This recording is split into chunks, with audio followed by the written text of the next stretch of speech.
We're talking hundreds of thousands of dollars a year per patient or millions of dollars a year per patient. And if we look at certain CAR T therapies, we're talking over $1 million a year for a single treatment, and it's a single treatment solution.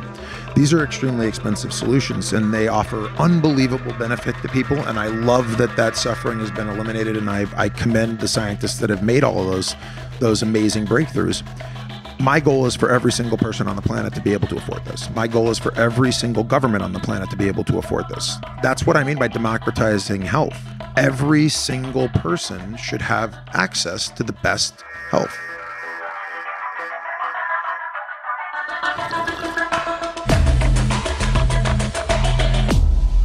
Bulletproof Radio, a state of high performance. You're listening to Bulletproof Radio with Dave Asprey. Today's cool fact of the day is that fidgeting affects brain activity. The seemingly useless motion of fidgeting has profound and widespread effects on a mouse's brain activity, at least according to neuroscientists at Cold Spring Harbor Laboratory in New York. And they recently reported this in their findings in Nature Neuroscience. The researchers used several different methods to eavesdrop on nerve cell behavior in animals' brains as the mice completed normal mouse-like tasks. Video cameras and a sensor embedded on a platform under the mice picked up every move the rodents made, and there were a lot. That pretty much means that they're almost like on a social media network where they pick up every move that you make. Now, the mice would wiggle their noses, they would flick their fingers and fiddle their hind paws while concentrating on finding the sound or light, and those fidgets showed up in their nerve cell activity. And the fidgets predicted a big chunk of neural behavior and even had stronger effects on brain activity than did the task they were actually doing, according to the research. And one possibility from this is that body motion and its big effect on brain activity is actually part of the thinking process.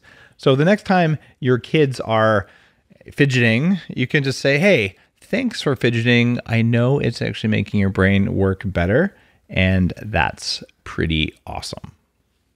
This is a special edition recorded live at the XPrize Visioneering Summit.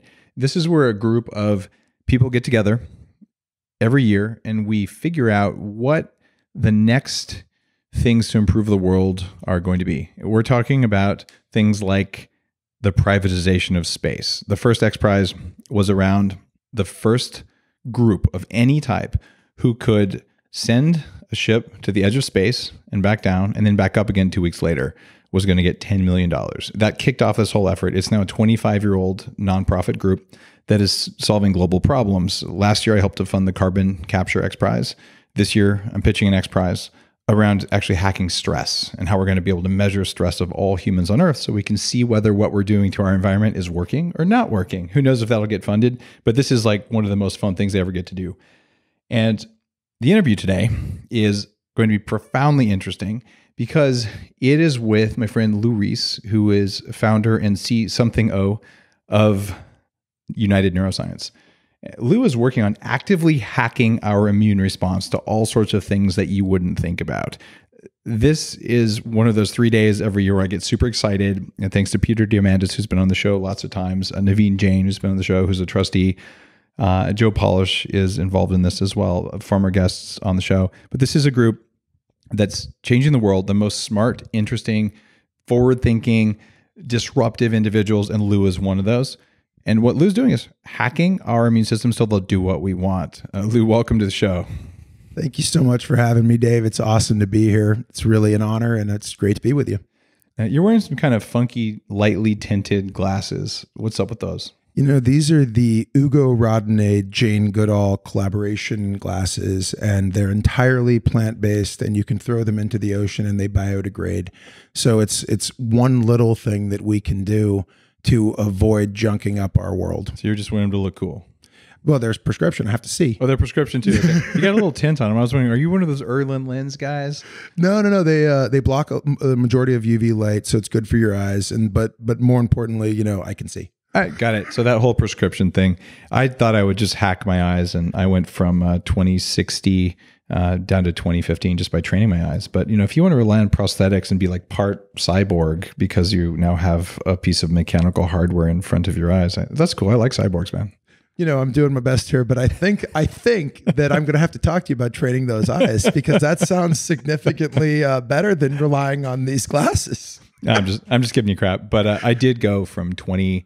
Well, I had LASIK in 1997, and then that was put me to 2015. But then over the course of 5-10 years, it drifted till I was 2060, and I developed stigmatism.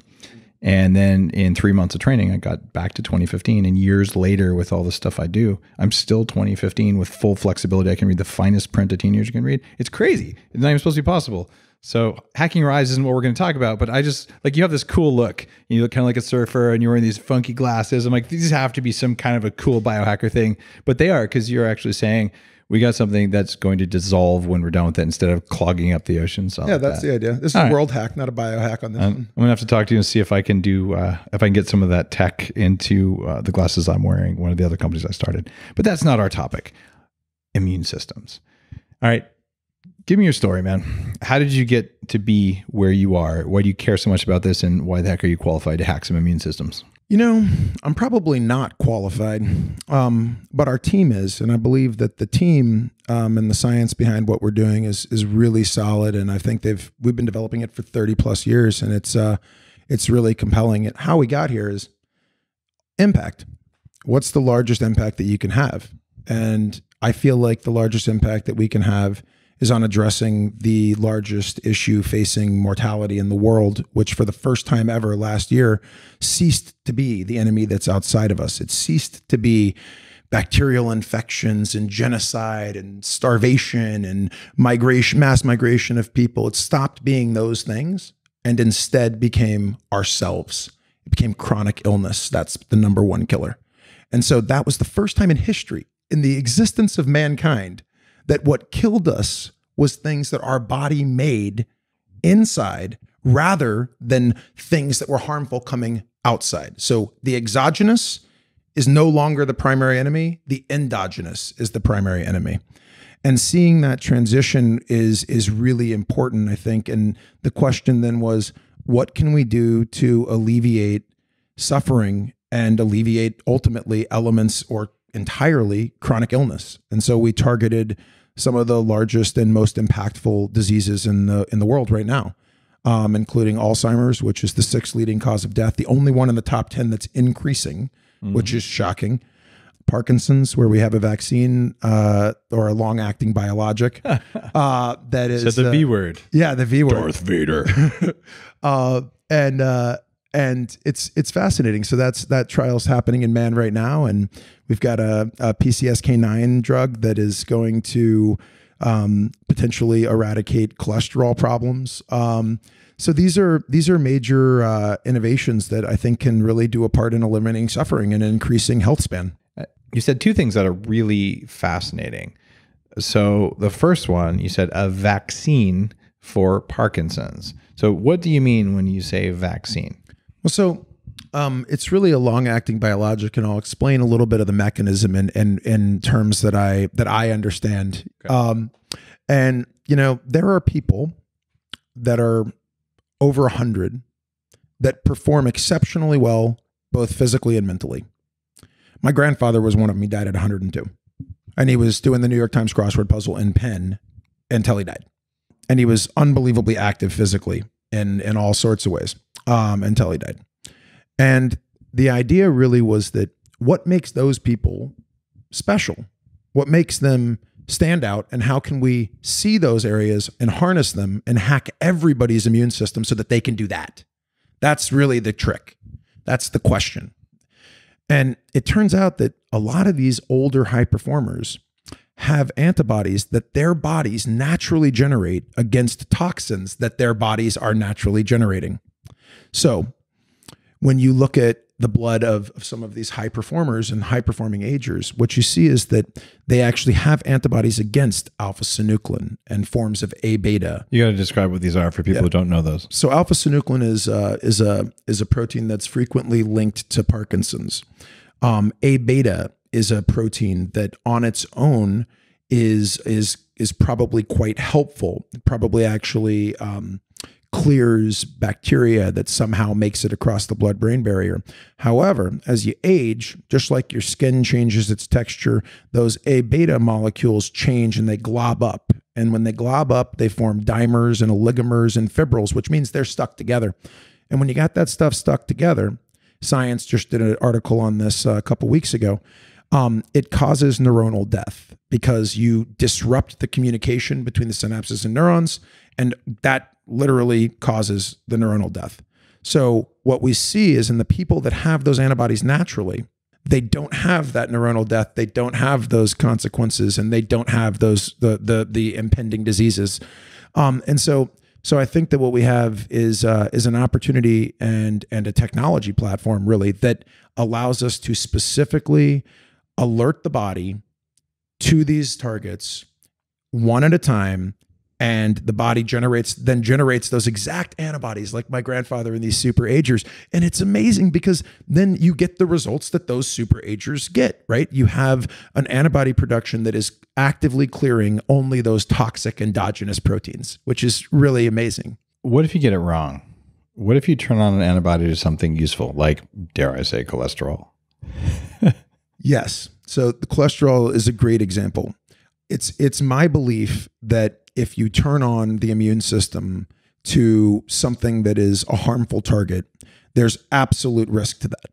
And so that's something that we are so focused on avoiding. And that's why we go after primarily targets that are by their very nature toxic and should not be there. But cholesterol is a substrate for testosterone and cell membranes. It's not toxic. So with cholesterol, we're not actually going after cholesterol. We're going after PCSK9. Now, what is that compared to cholesterol? So PCSK9 is a hormone that has been related to the types of cholesterol specifically that lead to coronary events. So there are approved monoclonal antibody drugs that are the next line of treatment in addition or conjunction with statins or on independent of statins, usually in conjunction though.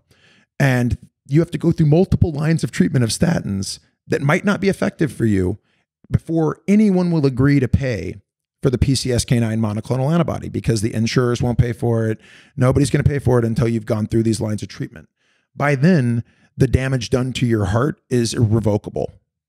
So at the time that's now, you're on your last leg, so to speak, you then can have access to this PCSK9 vaccine. To me, this is immoral. Oh, this is fundamentally horrifying. Wrong. So what it means is that what we need to do is have every single form of medicine or health available to everyone, democratized, and absolutely that is our priority. And so our vaccine technology, and I'm using that word very loosely because it's really a long-acting biologic. It's something that's just like really body dependent. Your body, your immune system is being unlocked and unleashed to target toxins that are generated by that exact immune system. So the most sophisticated machine in the world ever is our immune system. And we're really just targeting it at these misshapen or these elements of chronic illness, these toxins. Okay, so we know there are genotypes where you make excessive either oxidized cholesterol or small particles that are not good for you. And if there's a way to tell your immune system, hey, go after the thing that's making that and turn down what you're doing, that makes a lot of sense.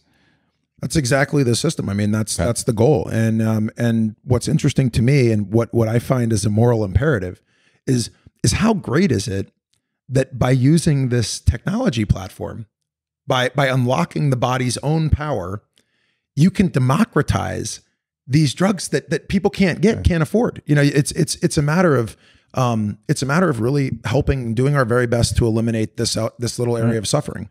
I would say flat out, statins are bad for 99% of people who take them because they destroy mitochondrial function. Like the evidence is pretty clear there, to the point that some of the drug companies have patents on putting like coenzyme Q10 with the statin drugs because they know it's causing harm, but they don't actually sell that, but it is patented. So I've looked at this for years and saying statins are a bunch of garbage, and people with low testosterone talk about low quality of life.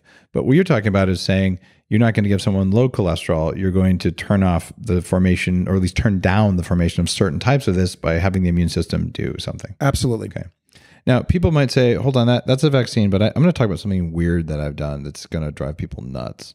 There's a form of allergy therapy. And I've had allergies, especially when I was young, and I still have some food allergies, but I turned them down pretty dramatically, even some of the mold allergies. And are you guys ready for something gross? I know that you probably are, because we're medical. So there's a guy who figured this out about 20 years ago. You can collect the immune signaling molecules from your urine after an exposure. So we've all heard of this Indian thing where you drink your urine. I'm very familiar with it. My father was a practicer of that. Oh yeah, no kidding. You had those antibodies. Are you Absolutely. A practicer of that? I mean, it depends on the situation, but yes. All right, there we go. I will admit, I tried it. I read the book years ago. I was like, all right, anything that's going to make me perform better. Like I said, if I could live on gravel, like screw those vegans. They're eating vegetables. That's mean. I like gravel. By the way, gravel doesn't work. But neither does a vegan diet. Just so we be really clear. But anyway, if you go down that whole path, I'm like, all right, I'm going to try this. So I tried it, and it was not as horrible as you think, but certainly not pleasant at all. Didn't see any results. So I found this cool thing. Better chilled. It's better chilled. I found if I blend it with ice. Okay, I didn't ever do that. That's disgusting. But what I did find out, though, is you can eat something you're allergic to, or roll in cat dander or whatever you're allergic to, wait 4 hours, and then collect your urine. And it'll be full of IgG molecules. And then you take a sterile sample and inject it intramuscularly. And when those proteins are injected intramuscularly, your body's like, there's a foreign protein in my muscle. It's an invader. Let me make antibodies to my own antibodies. Absolutely. Which is a beautiful hack.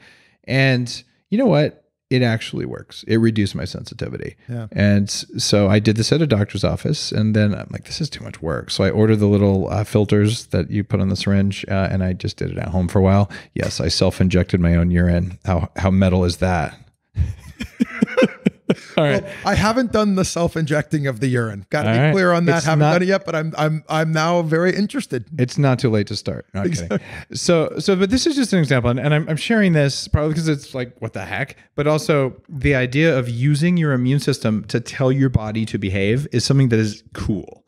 Now, what you're doing though, when you talk about vaccines, okay, vaccines have developed a negative rap. Absolutely. Why is this? So vaccines, that term is misunderstood and categorized across a broad variety of things. No one has ever successfully vaccinated. There's no single product in animal or man approved, with the exception of our platform technology, against an endogenous target. Endogenous meaning just it's already on board. Something that the body generates. Versus something from outside would be like an infectious disease. And those guys, we call them exogenous. These are big words that I have to use a lot, because otherwise these folks, everybody always wants them to be those. But they're in my books too. Yeah. It's those enemies outside or those enemies inside. And the enemies inside, it's real hard to get the immune system to want to do this. And the reason is that by definition, getting the body to attack things or antibodies, create antibodies against things inside, by definition, or theoretically, in an unchecked manner, that is absolutely an autoimmune response. That's the definition of an autoimmune response. So what you don't want is an autoimmune response that isn't directed towards something toxic. So if you can create, which we've been able to do successfully in every patient that's been vaccinated, if you can generate antibodies against highly specific toxic targets that are inside, you basically have made your own body a drug factory against the toxic forms of proteins floating around in your body. So you could conceivably say, well, here's what the anti-thyroid antibodies look like, and people have Hashimoto's. And you could then say, hey, body, make antibodies for your anti-thyroid antibodies, and you could cancel out absolutely an autoimmune response. In theory, yes, absolutely. So the technology platform you're working on could allow us to figure out what things are causing autoimmunity and go through and selectively turn off autoimmunity to a bunch of things. Absolutely. Okay. Yeah. So that could be kind of cool, because a huge number of the things that cause aging are tied to autoimmunity, because long-term chronic inflammation will cause at least 3 of the 7 pillars of aging that I talk about in Superhuman. And as a very good example, a brilliant link there, because that's exactly what one of the other kind of areas of focus that we have are on certain targets, hormones specifically, that are related to exactly chronic inflammation.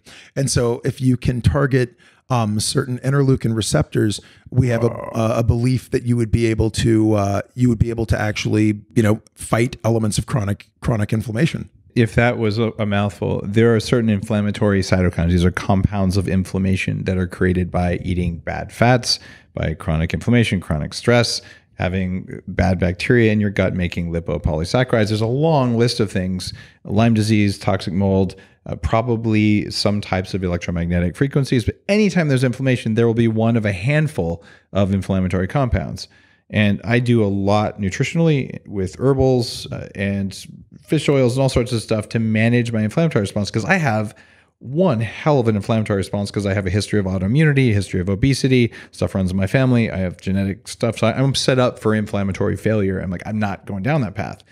So you're saying there may be a day down the road where we can figure out which inflammatory cytokines are the problems for me and tell my body, could you stop that shit? And it's actually going to be an injection or an oral supplement or something I can take that's going to do that? It would be an IM injection. Okay. And it would be one of the hallmarks of our long-acting biologic platform is that you only really need to get these IM injections once a year, once every 6 months after the initial prime and boost paradigm. And so these are extremely convenient, as convenient or more convenient than any flu vaccine. And in the future, and these are moderately near-term realities, what I would like to see is this is about distributing and democratizing health. 80% of the people on the planet receive some form of inoculations that have increased health span dramatically. If you have an opportunity to think of that many people, we're talking 6.8 billion people. If you can target all of those people with an existing infrastructure that's as simple as a shot, you can really do a huge part of eliminating chronic illness. And back to the specifics with these cytokines is absolutely, what we're going to find is that certain people have different levels of cytokines that are responsible for all this. Very true. And when we do, one of the great things about the long-acting biologic platform is that we can combine targets, and we can do it without cross-reactivity, meaning without harmful side effects or any consequences to the immune system or the body. And we can have the body go after multiple targets that would be specific to Dave's issue with inflammation or specific to Lou's issue with inflammation. And I think that specificity, that personalization of the paradigm of medicine and health is an amazing thing to witness right now. You said some big stuff, democratization, the future. Am I going to get like a free dose of thimerosal or aluminum or any other real yummy adjuvants with this kind of stuff? Everyone uses a different adjuvant, right? And so that depends. Define what an adjuvant is for people who aren't familiar with it. An adjuvant is like the extra stuff that they shove into things so that it mixes and turns into liquid. I thought that was an emulsifier. The adjuvant was something that was more to trigger an immune response in excess of what the compound would do. To be honest, it's both, okay. Right? You're using both, but it's heavily utilized for the compounding purpose, right? Okay. And so one of the realities of the adjuvants is some of them absolutely, Adjuvant as an example, have been shown to increase an immune response, and there are very few, however, that are approved. And so one of the things that I think is actually necessary in the space, and one of the things that we're working on as well, is increasing the breadth of things that are approved as adjuvants, because I think that's going to be critical so that we can get past the Adjuvant days and into, water and oil emulsions, for example. So you're saying one of the problems is that you'd like to use things that might be safer, but you're not allowed from a regulatory perspective? You have to follow a very tight regulatory pathway in terms of what adjuvants you're utilizing and which ones are approved. Otherwise, you're actually getting an adjuvant approved firt and then a drug that would be helpful. Can't you just make the drug without the adjuvants? I mean, you can get adjuvant-free vaccines of I think I got a tetanus one a while back. I actually got tetanus. Really? like lockjaw go to the hospital. They better give you the immunoglobulin things or you die, sort of thing. Wow. Yeah. Well, that must have been tough on the podcast. The joys of living on a farm and stepping on a rusty nail and then getting on an airplane are many. Oh my gosh. How long does that take to happen? It took about 4 or 5 days, and I thought, the nail didn't go in very far. I'll just wipe it with some iodine. I'm fine. If I had more time, I would have hit it with ozone, which probably would have prevented the problem. And then I'm like, oh, this is a little infected. And then 2 days later, I started getting the tingling, and my wife was an ER doctor. Was like, you're going to the hospital. I'm calling them and telling them to fly this stuff in ahead of time. Like, this is actually, you wait another 6 hours, you could die. I'm like, all right. So I cut in line, even though I looked healthy. Well, I'm really glad that worked out. I mean, but they did send in the tetanus vaccine that didn't have the adjuvants in it because I have a history of responsiveness to thimerosal. Mm-hmm. And when I say a history, my wife and I started a medical lab testing company in the mid 2000s that was doing radioactive cell counting of white blood cell proliferation in response to different environmental toxicants. So you could actually test white blood cell proliferation in response to methyl mercury, metallic mercury, or thimerosal. And in my blood, we found that I responded very heavily from an immune perspective to that adjuvant. Wow. But it wasn't antibody mediated, it was something else. So what I'm saying is I have some concerns about all the other crap that's in vaccines, but I also really like the idea of telling my body, hey, I would like you to follow these immune rules. And if we don't solve this problem and just get past all the emotional reactivity on either side of that debate and just say, look, like, how do we get a signal into the body that says, hey, eat up this thing that will kill you?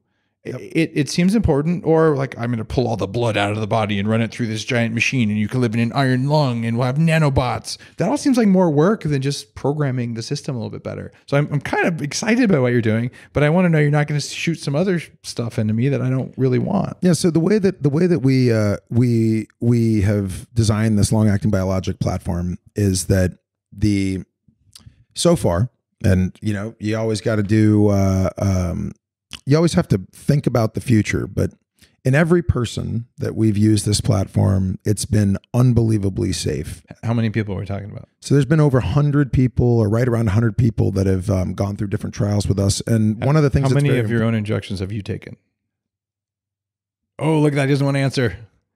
So I can tell you that we have used this long-acting biologic platform against endogenous targets in pigs, which are remarkably similar to humans, and we've dosed delicious. And delicious. I love bacon, and nothing's better than bacon. And it's remarkable because what we've seen is that we've dosed 5 billion pigs. We vaccinated 25% of the pigs in the whole world. Not we, United Neurosciences, but just humans. Dose pigs. A company that uses that is affiliated, sister company that is only for animals, that uses this platform technology, and that company, for example, has vaccinated over 5 billion pigs. For what? For LHRH and for foot and mouth disease, depending on the incidence. Now, what's interesting about this is that there's been, contrary to any safety concerns, it's actually taken significant percentage of market share from other companies that were using what I would consider to be they're using antibiotics, right? Yeah, they use antibiotics. They use vaccines from major pharmaceutical companies. They use a variety of things to maintain these pigs. And one of the things that's in LHRH, that's an immunocastration. That's allowing your body to castrate itself. And the reason that we have to do that with pigs, nobody knows this about pigs, but all male pigs are castrated because if they're not, they have endosterone, and it makes them, it's called boar taint, and it makes the meat unpalatable to male consumption, basically, because only men have an adverse reaction to the endosterone, but it makes it inedible. So one of the things that we've been able... Hang on a second. Yeah. My pigs aren't castrated. I have 8 pigs. I mean, we butcher them, after probably they're less than a year old. But maybe that's why, but you can't tell the difference between a male pig and a female pig. But if you let them grow tusks and mature, then you have to cut out glands and do all sorts of weird stuff I don't know how to do. Yes. Okay. But for commercial farming, you don't want boars to grow tusks and put all their energy into that stuff. And it does create a stronger flavor, especially if they're highly crowded and stressed, which my pigs aren't. So which makes them better pigs. I mean, happy pigs are better pigs, just like happy people are better people. It's actually unethical to crowd pigs the way they do. So I'm not a fan of industrially raised meat. But the idea that you could use antibiotics, which will kill the planet if we keep doing it that way, including glyphosate, but just antibiotic resistance is destroying our soil, our waters, our ecosystems, our gut bacteria. So if you can do a vaccine instead of heavy duty, vaccine in animals instead of heavy duty antibiotics, I would choose the vaccine every time, unless it means the meat does something weird to human immune systems. Any studies on that? Yeah, so we studied extensively. In order to do any of these things, particularly in feedstock, anything that's going to be consumed, there are extensive tests around that in terms of the transmission of any toxins to potential consumers or anyone who would eat it. And you do those in both animals, and you also do and you do extensive testing around it. So you're giving, huge quantities of these things so that you make sure that they're safe and inert. All right. So back to your own use of your own company's products. Yeah.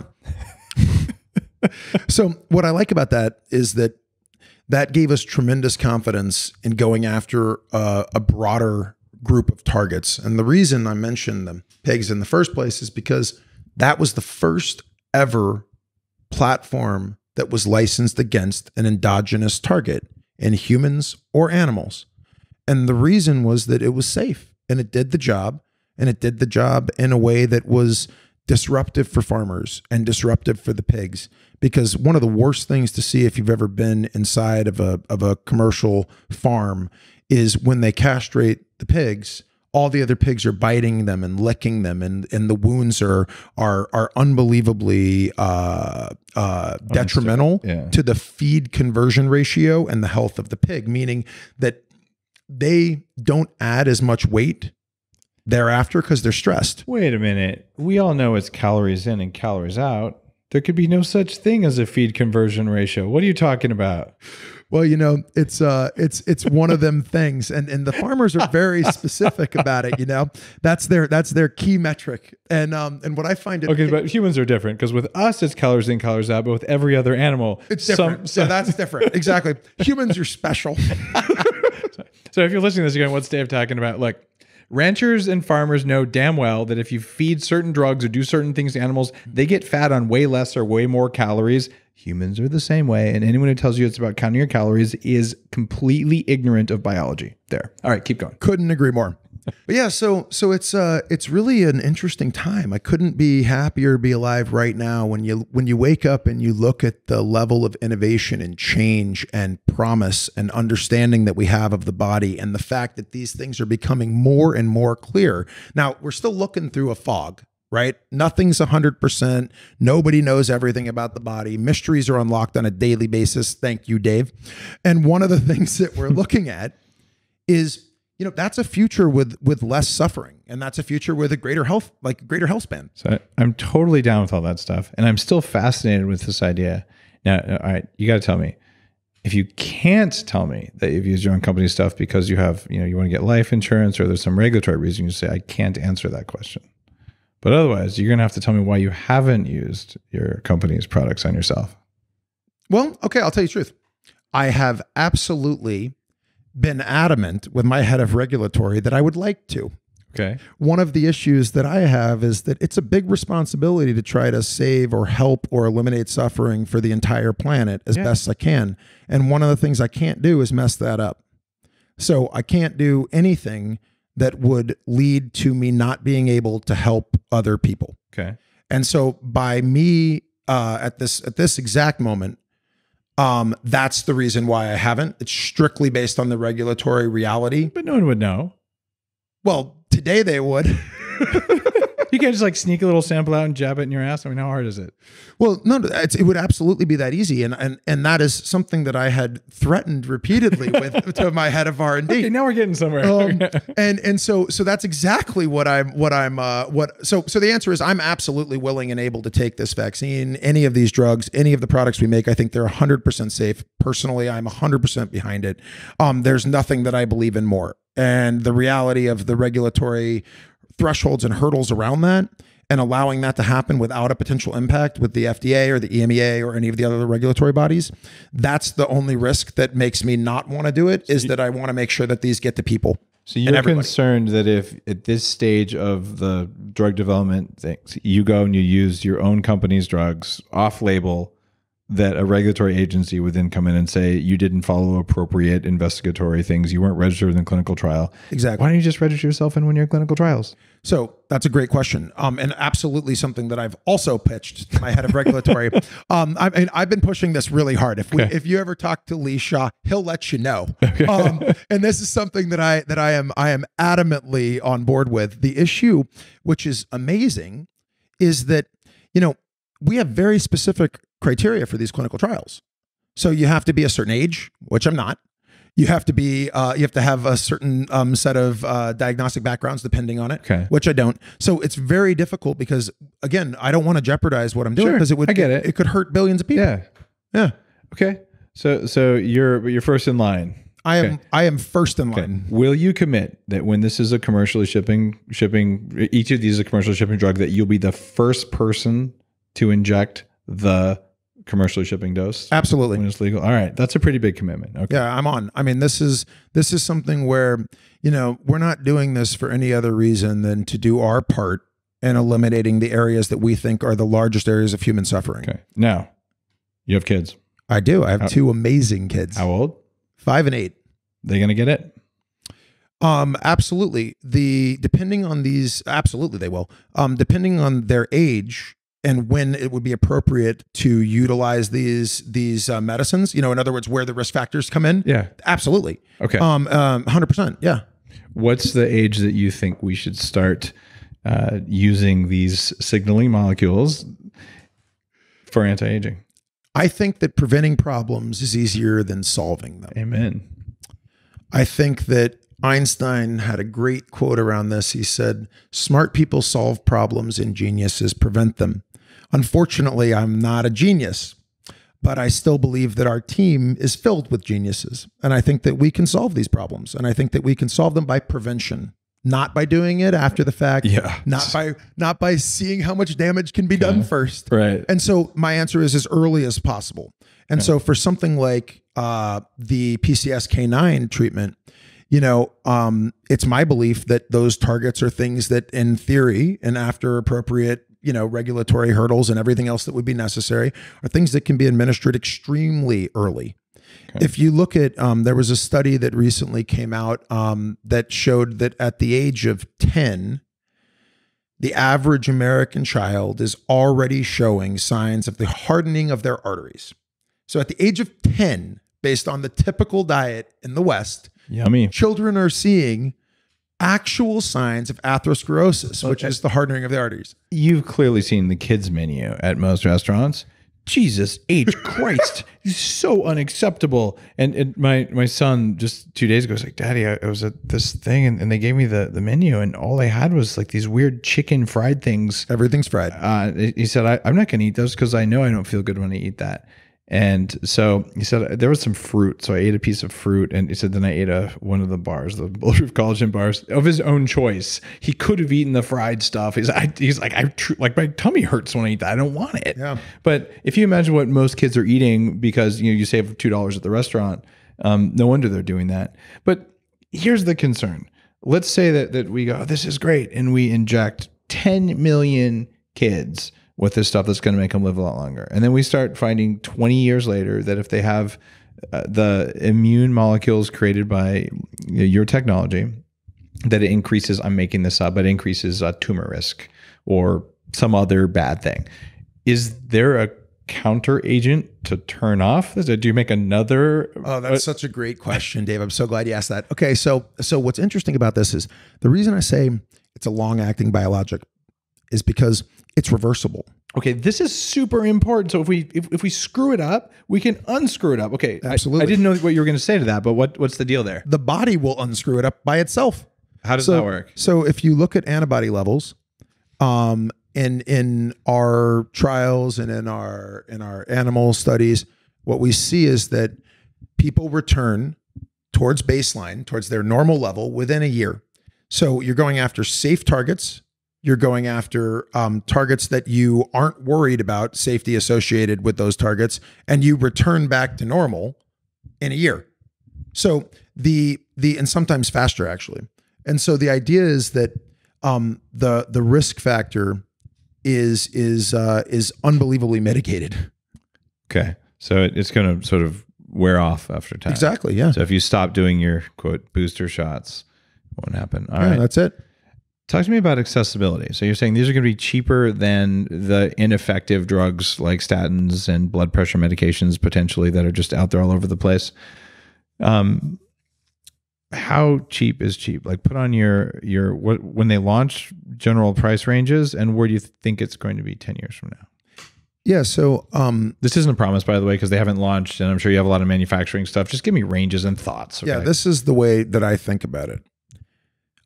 If you look at the most cutting edge therapies in the world, we're talking hundreds of thousands of dollars a year per patient or millions of dollars a year per patient. And if we look at certain CAR T therapies, we're talking over $1 million a year for a single treatment, and it's a single treatment solution.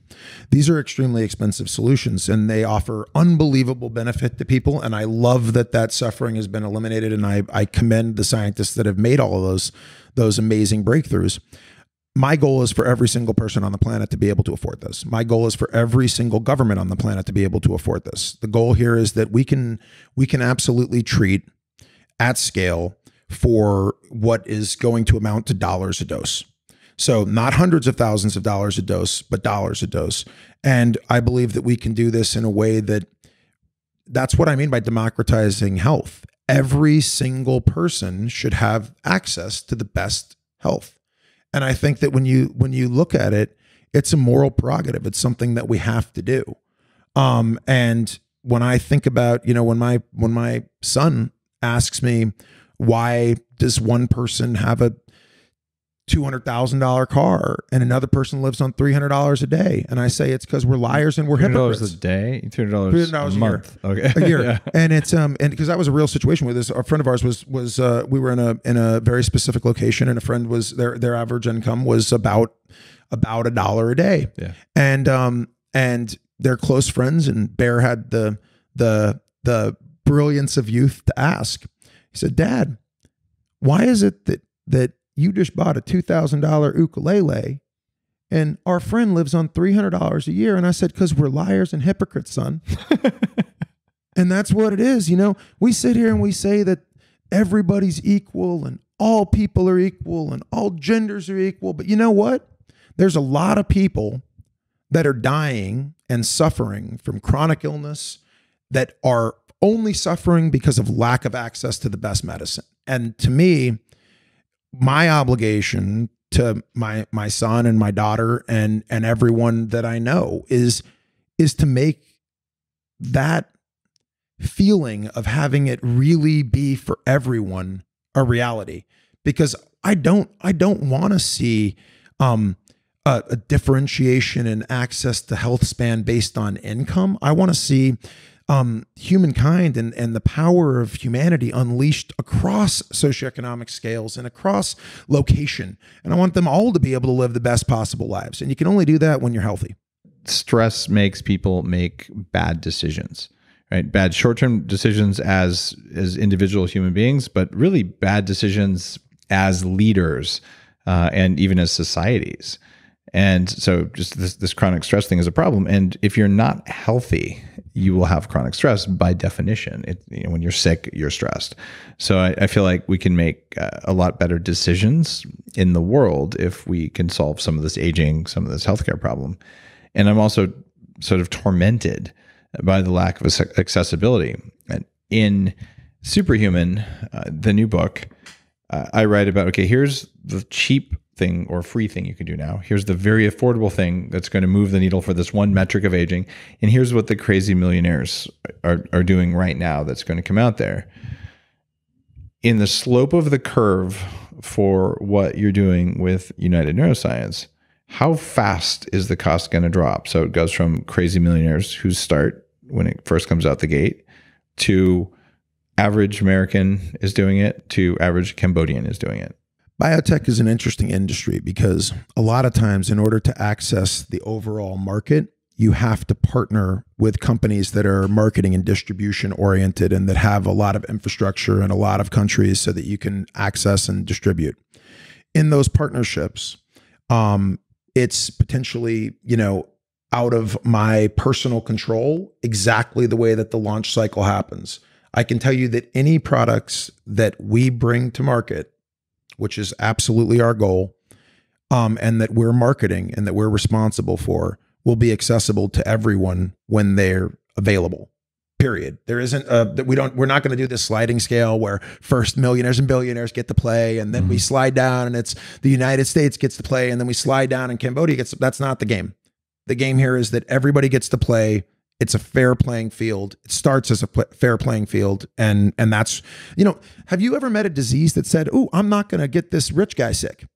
Diseases don't discriminate. It's totally true. And medicine can't discriminate. The best thing that can ever happen is you have a billionaire who either their family member or they get some disease because they're like, you know what? All the yachts and all the other cool stuff I had that I thought mattered, none of it matters because I'm going to die. And then they will direct their wealth to that. Yep. And you're even seeing this with Google founders. Like, oh, we're at higher risk of Alzheimer's. Let us just drop a bill on that. It's pretty crazy. But one of the benefits, and there are many downsides to that almost stupid concentration of wealth that's happening right now, is that it is allowing people to go after some of the causes of aging and diseases that would never get pharmaceutical company support, because there isn't necessarily a business model. There's just I'm going to die and I have a lot of resources, so I'm just going to throw them all at it. 100%. But the side impact on society of that kind of behavior might actually be really good, because if you hack it for one person, you might hack it for everybody. Well, there's a person I admire a lot, Mike Milken, and he created Faster Cures. And I think he's a real living example of someone who did exactly that. And the end result has been significant improvement for humanity. I think that's a real thing. Yeah. All right. I'm feeling more hopeful about what the future is going to look like in terms of aging and chronic disease. And I think that you're on a good path for this stuff. What's your number? How long are you going to live? That's my final question for you. Given all the stuff you know. I love those questions, and I think about it all the time. And I have two answers. One of them is I'm going to live forever because we are the stuff of stars. And I believe that. The reincarnation sort of thing.